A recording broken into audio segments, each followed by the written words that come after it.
So, ayun nga guys, after namin pumunta mag-rescue doon sa may marina na isang stray cat, nagpunta kami direkta dito sa JLT at nakita namin tong pusang mataba na to. Nakita nyo kung gaano kakulit? Grabe guys, hindi namin mabuksan yung cat food dahil sa sobrang kulit niya, oh. Kita nyo? Sobrang kulit. So, yun na nga, nililipad ng hangin yung mga dala nating plato. So, di siya makakain na maayos. Kaya, ayan, dahil gustong-gusto niya nang kumain, binuksan na lang namin yung no grain cat food. So, yun nga guys, no grain cat food ang pinakain natin sa kanila. Kasi kahit sila stray, deserve nila ang mamahalin, diba? So, ayan guys. Bet na bet niya ang chicken dry food no grain ng Kimboni. So, kailangan na namin umalis for our next mission.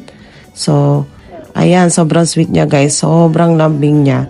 So, sa mga nakakanood nito at baka gusto nyo ng pusa, dyan lang po siya sa may JLT banda. Pag nakita nyo, pwede nyo nang siyang iuwi sa bahay. Yun lang guys. Thank you.